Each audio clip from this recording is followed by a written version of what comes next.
Hello friends, कैसे हैं आप लोग। होपफुली बहुत अच्छे होंगे और आप लोगों की प्रिपरेशन भी बहुत अच्छी चल रही होगी। आज हम लोग फिर वापस से एक न्यू डिस्कशन के साथ आप लोगों के साथ आए हैं। तो आज का जो हमारा टॉपिक है वो है unit 5 business statics and research methods का सिलेबस डिस्कस करना। तो फ्रेंड्स, जैसा कि आपको पता है, मेरे इससे पहले के वीडियो में unit 1, unit 2, unit 3 and unit 4 का सिलेबस हमने डिस्कस कर लिया है। अब इस वीडियो में हम यूजीसी नेट कॉमर्स के लिए यूनिट 5 का सिलेबस डिस्कस करेंगे। तो अभी मैंने आपको बताया unit 5 business statics and research method का है। फ्रेंड्स, आप लोग जब यूजीसी नेट की तैयारी करेंगे और इसके लिए जब फर्स्ट पेपर पढ़ेंगे तो उसमें भी एक यूनिट है रिसर्च मेथडोलॉजी। तो जो स्टैटिक्स के साथ रिसर्च है वो भी सेम वैसी ही है, यानी अगर आप यहाँ पढ़ लेते हैं तो आपके पेपर 1 की तैयारी हो जाएगी, और अगर आप पेपर 1 पढ़ लेते हैं या पढ़ चुके हैं पहले तो उसके साथ ही आपकी बिजनेस स्टैटिक्स वाली यूनिट की आधी तैयारी हो जाएगी। तो इस चीज़ को ध्यान में रखिएगा फ्रेंड्स। एक बार टॉपिक पढ़ने से हमें 2 यूनिट कवर हो रही है, पेपर 1 की भी और पेपर 2 की भी। तो चलिए फ्रेंड्स, हम डिस्कस करते हैं क्या है सिलेबस यूनिट 5 का।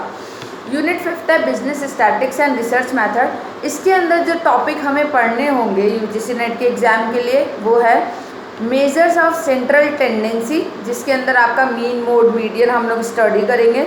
सेकंड टॉपिक है मेजर्स ऑफ डिस्पर्शन, डिस्पर्शन पढ़ेंगे हम लोग।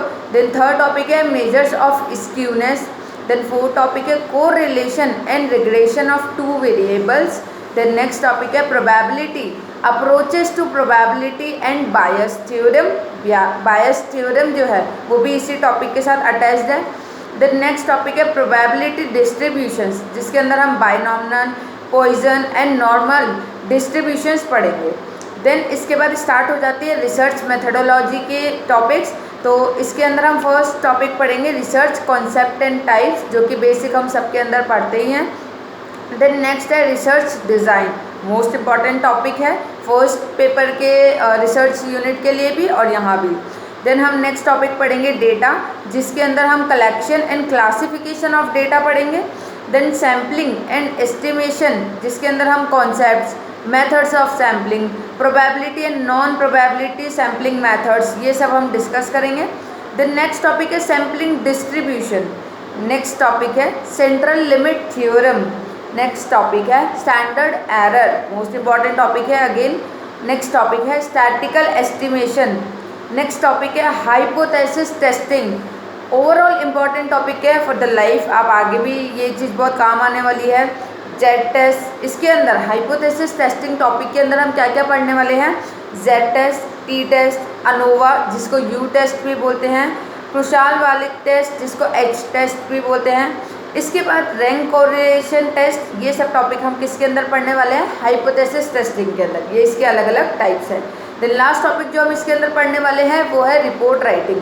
आप ये सारे टॉपिक जो मैंने रिसर्च मेथडोलॉजी के डिस्कस किया है एज टू एज सिमिलर आप अपने पेपर 1 के यूनिट रिसर्च मेथडोलॉजी के अंदर भी देखेंगे। तो चाहे आप यहाँ कवर कर लीजिए चाहे आप वहाँ, आपके एक साथ 2 चीज़ों की तैयारी हो जाएगी। तो ये चीज़ आपके लिए अच्छी हो जाएगी।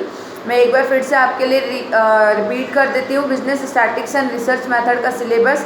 बिजनेस स्टैटिक्स के अंदर हमें टॉपिक पढ़ने हैं measures of central tendency, measures of dispersion, measures of skewness, correlation and regression of two variables, probability जिसके अंदर approaches to probability and Bayes theorem. Then फिर इसके बाद प्रोबेबिलिटी डिस्ट्रीब्यूशन जिसके अंदर binomial, Poisson and normal distributions पढ़ने हैं। ये हमारा सिलेबस था बिजनेस स्टैटिक्स का।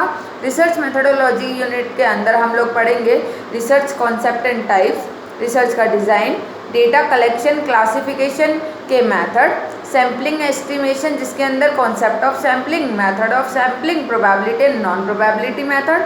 फिर सैम्पलिंग का डिस्ट्रीब्यूशन पढ़ेंगे, सेंट्रल लिमिट की थ्योरम पढ़ेंगे, standard error, statical estimation, hypothesis testing में हम different type of testing, z test, t test, ANOVA, chi square, Mann Whitney test जिसको यू टेस्ट बोलते हैं। सॉरी फ्रेंड्स, मैंने पहले गलत बोल दिया होगा, ये जो मैन विटनी टेस्ट है इसको यू टेस्ट बोलते हैं।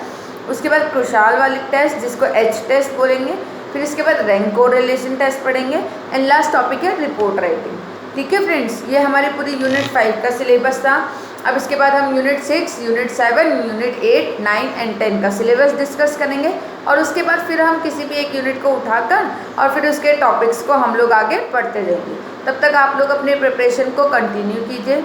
हाँ फ्रेंड्स, एक चीज़ मैं और बोलना चाहूँगी, कई बार आप लोग सोच रहे होंगे कि सिलेबस के लिए इतना टाइम हम लोग क्यों वेस्ट कर रहे हैं डीपली डिस्कशन। तो मैंने अपने पिछले एक वीडियो में भी आपके साथ ये डिस्कस किया था कि जब तक आपको एक ओवरव्यू नहीं पता होगा कि किसी यूनिट के अंदर हमें क्या क्या पढ़ना है, तब तक आप लोग अपने सिलेबस की कवरेज का परसेंटेज नहीं डिसाइड कर सकते। आपको पता होगा, हमने एक वीडियो में बहुत अच्छे से डिस्कस किया है जिसमें हमने strategies pattern, exam pattern and exam strategy के बारे में डिस्कस किया था। उसमें हम लोगों ने ये बात की थी कि आपको 100% सिलेबस कवर नहीं करना है, आपको मैक्सिमम 60 to 70% सिलेबस कवर करना है। अब मान लीजिए हम लोग unit 5 business statistics and research methodology को पढ़ रहे हैं अपने 60 to 70% सिलेबस में, बट हमने इसके अंदर क्या किए, कुछ टॉपिक्स छोड़ दिए, या तो हमें सिलेबस नहीं पता था या अदर किसी भी रीज़न की वजह से हमने कुछ टॉपिक्स क्या कर दिए, स्किप कर दिए। अब हम एग्ज़ाम में चले गए और हमने बोल दिया कि हमने तो कवर कर लिया अपना 60 to 70% सिलेबस और हमने वो टॉपिक छोड़ दिया और एग्ज़ाम में क्वेश्चन उन्हीं से आ गया और फिर आप क्रैक नहीं कर पाए यूजीसी नेट का एग्ज़ाम। तो आप कहेंगे मैम आपने कहा था 60 to 70% पढ़ के जाना है, हम पढ़कर गए थे फिर भी हम क्रैक नहीं कर पाए। तो फ्रेंड्स, मैं इसीलिए आप लोगों को सिलेबस डीपली डिस्कस करवा रही हूँ कि आप लोग ये सिलेबस नोट डाउन कर लीजिए और फिर टिक मार्क करके पढ़ते जाइए कि हाँ मैंने ये यूनिट अच्छे से कंप्लीट कर ली है। जब आप इन यूनिट्स को डीपली कंप्लीट कर लेंगे तब जाके आप बोलेंगे कि हाँ हमने 60 to 70% यूनिट्स को अच्छे से डिटेल में पढ़ा है और आप इजीली एग्ज़ाम को क्रैक कर पाएंगे। तो आप लोग समझ रहे होंगे मैं आप लोगों से क्या कहना चाहती हूँ।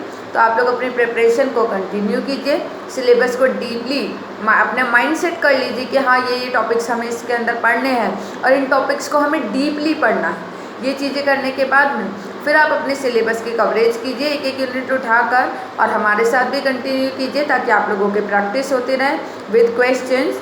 एनालिसिस करते रहिए past year previous year papers का तब तक, ताकि आप लोगों की स्टडी भी कंटिन्यू होती रहे। और फिर इसी के साथ हम आपके साथ नेक्स्ट वीडियो के अंदर अदर यूनिट का सिलेबस लेकर आएंगे। ठीक है फ्रेंड्स, फिर मिलते हैं, सी यू।